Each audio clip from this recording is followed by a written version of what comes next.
Nous retrouvons effectivement notre correspondant Olivier Granilik-Bokertov. Olivier, à la une de l'actualité ce matin, bien sûr, les émeutes des Bédouins dans le sud d'Israël et des affrontements encore assez violents. Oui, tout à fait, Ilana Bokertov. C'est en effet la 3e jour consécutif que la police israélienne et les habitants bédouins dans le sud d'Israël s'affrontent.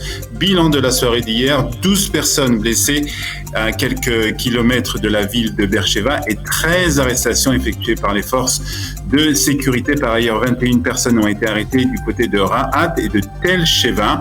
Les Bédouins s'opposent aux plantations d'arbres organisées par le KKL dans ces régions à l'occasion de Tou Bishvat qui sera, je vous rappelle, célébré la semaine prochaine. Nous autorisons donc de manifester tant que ces manifestations seront conformes à la loi, mais nous agirons avec une tolérance zéro contre les violences, c'est ce qu'a déclaré le chef de la police israélienne hier dans un communiqué. Et autre manifestation en Israël, plus de 5000 Israéliens étaient rassemblés hier soir contre Naftali Bennett et le gouvernement. Une manifestation qui a eu lieu devant le bureau du Premier ministre et dans le froid et la pluie de Jérusalem. En fait, ce sont surtout des habitants des implantations qui se sont retrouvés dans la capitale pour manifester. Le rassemblement marquant en fait le 30e jour depuis l'attentat de Homesh perpétré par des terroristes palestiniens qui ont tiré contre un véhicule, tuant Yehuda Dimintman et blessant 2 autres hommes. Ce gouvernement va tomber, a prévenu le chef de la région Binyamin, Israël Gantz, en déclarant que la droite partait au combat. Toujours sur la scène politique, des informations ce matin par ailleurs concernant un éventuel accord entre le procureur général de l'État et l'ancien Premier ministre Benjamin Netanyahou.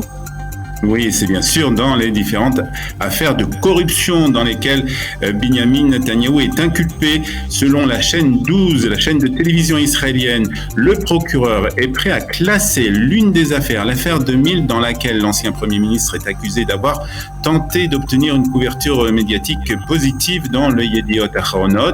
Il serait également disposé à supprimer l'accusation de corruption dans l'affaire 4000 et le procureur serait également d'accord à adoucir les charges dans l'affaire 1000 afin de supprimer les allégations de fraude et de conserver que les charges d'abus de confiance. Si cet accord est confirmé, ce serait un véritable tremblement de terre politique qui pourrait mettre en danger la coalition de Naftali Bennett. La question centrale reste de savoir quel sera l'avenir de Benjamin Netanyahou en politique, s'il quittera immédiatement la Knesset ou s'il le fera après le prononcé du verdict. Une question qui pour le moment n'a pas de réponse.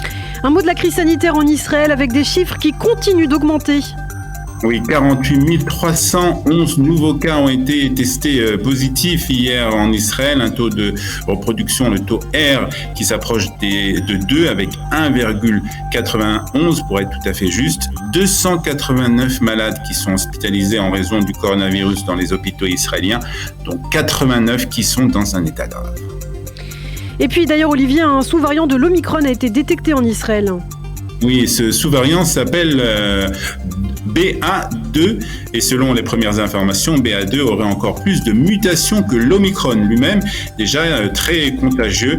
La sous-espèce a été observée pour la première fois en Chine il y a quelques semaines, mais selon les scientifiques, elle serait d'origine de l'Inde. 20 cas de BA2 ont déjà été identifiés en Israël. Et puis nous terminons avec du sport. Pour la première fois, un basketteur israélien va jouer dans une équipe marocaine. Il s'agit de Mohamed Abou Arisha, c'est donc un arabe israélien qui a signé avec un contrat avec l'équipe marocaine de Mishlifen Ifran. C'est la première fois qu'un joueur israélien est sous contrat avec une équipe du monde arabe. Dans son premier post Instagram depuis plus d'1 an, Abou Arisha a partagé une image de lui avec son nouvel uniforme de l'équipe marocaine et des images de vidéos où il marque des points pendant un match.